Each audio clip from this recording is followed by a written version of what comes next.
Olá, povo de Deus! Para compreendermos bem o Concílio Vaticano II, é importante que conheçamos alguns elementos históricos desse mesmo concílio. A primeira metade do século XX, temos a presença da Igreja bem estruturada na Europa e na América. Nos outros continentes, África, Ásia e Oceania, as missões, pequenas comunidades.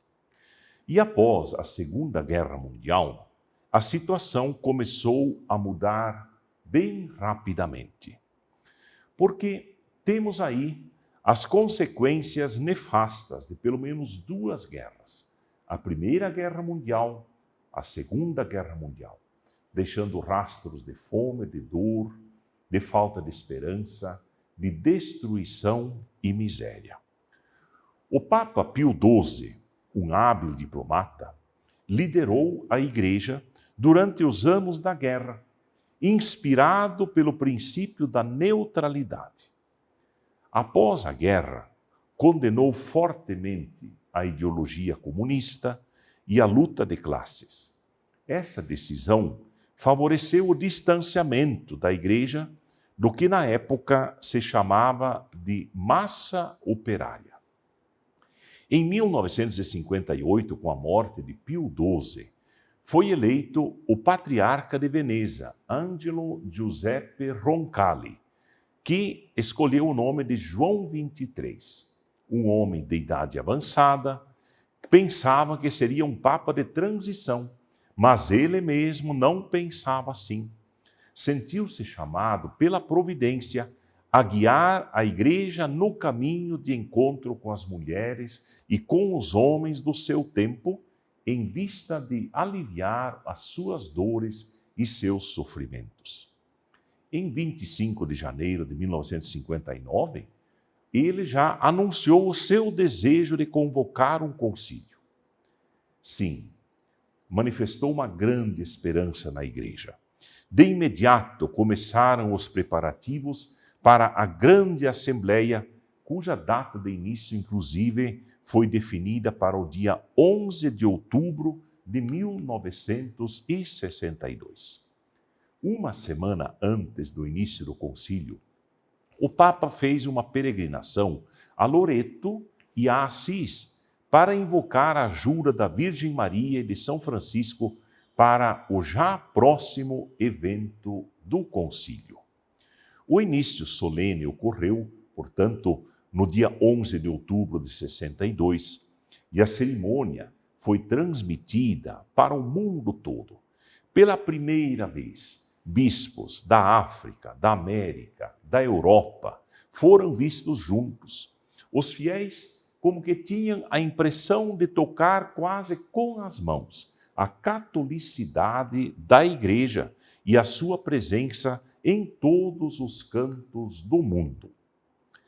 Na abertura do concílio, num contexto alegremente solene, rodeado por mais de 2.000 bispos, começou a ler o discurso de abertura. Alegra-se a Santa Mãe Igreja, porque, por singular dom da providência divina, amanheceu o dia tão ansiosamente esperado, em que solenemente se inaugura o Concílio Vaticano II. Aqui, junto do túmulo de São Pedro, com a proteção da Santíssima Virgem, de quem celebramos hoje a dignidade de Mãe de Deus. E o concílio começou. Na fase preparatória, foram criadas comissões, geralmente presididas por um cardeal da Cúria, com a tarefa de preparar os textos a serem submetidos ao debate no concílio. Cada bispo podia se inscrever e falar por 10 minutos no período das discussões dos documentos. A primeira sessão foi um período de aquecimento, poderíamos dizer, que serviu para desenvolver um método eficaz de trabalho. Nas sessões subsequentes, o concílio pôde dar os tão esperados frutos para a Igreja Católica, para os irmãos separados e para toda a humanidade. Nos primeiros dias do concílio, um acontecimento internacional colocou em risco a paz mundial. Aviões americanos de reconhecimento notaram que os russos estavam instalando mísseis na ilha de Cuba, governada por Fidel Castro. Os Estados Unidos sentiram a ameaça. O presidente John Kennedy chegou a fazer um pesado discurso diante dessa notícia. João 23, porém, fez um grande trabalho de apaziguamento que culminou numa mensagem de rádio em outubro de 1962, dirigindo-se não só aos católicos e aos cristãos, mas a todas as pessoas de boa vontade, desejosos da paz. Nos meses seguintes, o Papa publicou a encíclica Pacem in Terris, no dia 11 de abril de 1963. Esta encíclica introduzia também a categoria Sinais dos Tempos, a promoção econômica e social das classes trabalhadoras, a entrada das mulheres na vida pública, não eram para ser combatidas, mas para serem consideradas antes formas de realizar o reino de Deus na terra. Denunciou a corrida armamentista. Na era da bomba atômica, inclusive, não se podia mais falar de uma guerra justa. Logo após a conclusão da primeira sessão do concílio, anunciou-se a enfermidade de João 23. A morte ocorreu na noite de 3 de junho de 1963. Espalharam-se muitas dúvidas sobre a continuidade do Concílio Vaticano II. Após o funeral do falecido pontífice, os cardeais reunidos em conclave em 21 de junho de 1963 elegeram o cardeal de Milão, Giovanni Battista Montini, que tomou o nome de Paulo VI. Logo em seguida, o Papa confirmou o seu desejo de dar continuidade ao Concílio Vaticano II, dando muita alegria à Igreja, ao povo de Deus. Definiu a data da segunda sessão para 29 de setembro de 1963. Apresentou também um programa: encorajar uma melhor consciência da Igreja sobre si mesma, promover a renovação da Igreja, visando alcançar a unidade dos cristãos e o diálogo com o mundo contemporâneo. Um grande programa. Com a mudança prática, o Papa nomeou 4 moderadores para dirigir o trabalho da Assembleia e para informá-lo dos progressos realizados pelo concílio. Eles desempenharam um papel naturalmente importante, tanto na articulação do trabalho da Assembleia Conciliar, como enquanto um elo entre o Papa e os bispos. Outra inovação importante foi a informação para os jornalistas, porque corriam também, com essa falta de informação para os jornalistas, verdadeiras fake news, para usarmos uma palavra do nosso tempo, porque muitas coisas não eram bem compreendidas, muitos gestos não eram bem compreendidos. Nesta segunda sessão, foi analisado um primeiro esboço da Lumen Gentium. Foram discutidas as alterações na Constituição litúrgica sugeridas na primeira sessão, discussões sobre o ecumenismo. Em 4 de dezembro de 63, a segunda sessão foi concluída por Paulo VI com um discurso bastante positivo, verdadeiramente de ânimo para a continuidade do concílio, vendo desde já os seus frutos. Ao final desse discurso, o Papa anunciou que em janeiro de 1964 ele iria como peregrino à Palestina. Foi uma viagem altamente significativa para a continuidade do concílio. Esta viagem, em 4 de janeiro de 1964, foi o primeiro fruto do concílio e mostrou o desejo do Papa a passar à fase de aplicação dos desejos dos bispos reunidos em Roma. Foi uma verdadeira volta às origens, um regresso às origens cristãs, aos lugares onde nasceu o Salvador.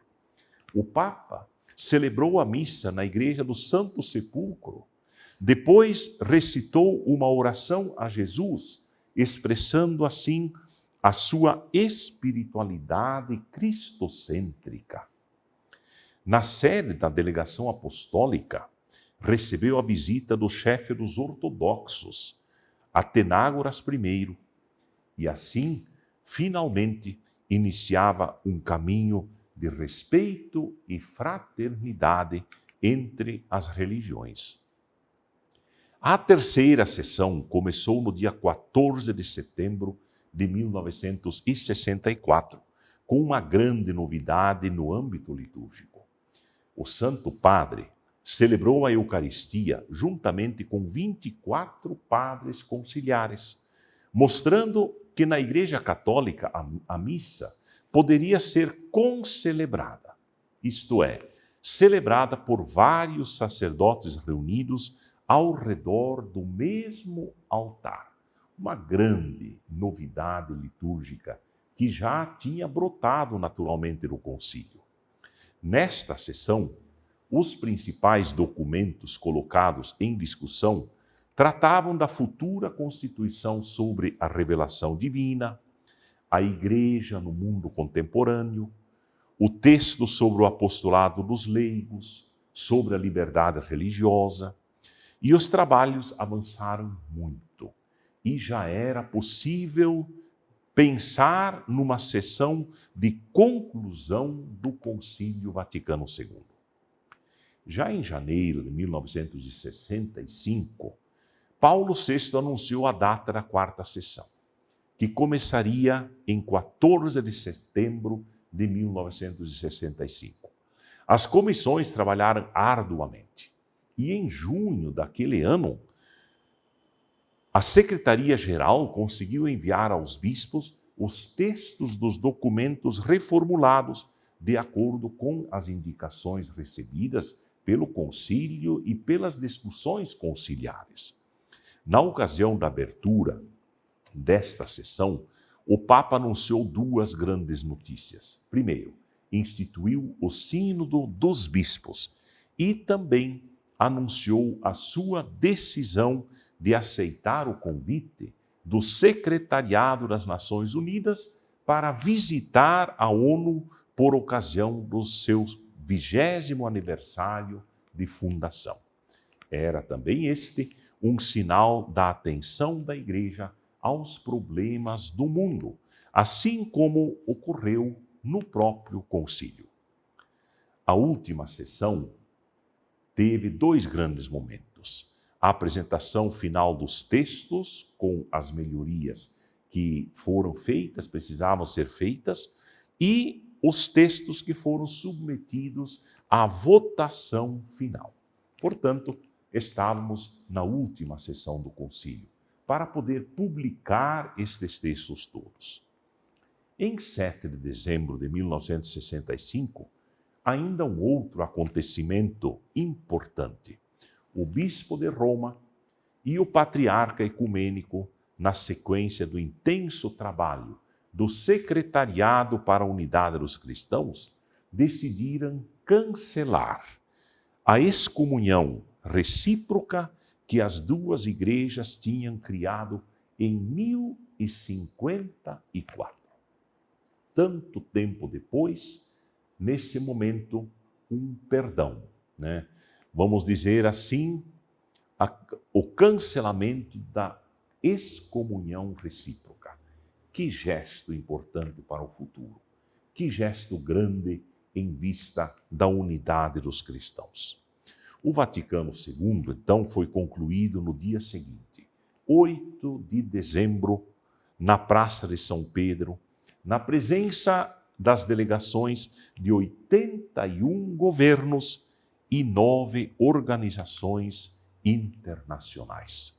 Em sua homilia, o Papa convidou os bispos e observadores a trabalhar, cada um na sua própria esfera, pela renovação de pensamentos, de atividades, de costumes, de força moral, de alegria e esperança.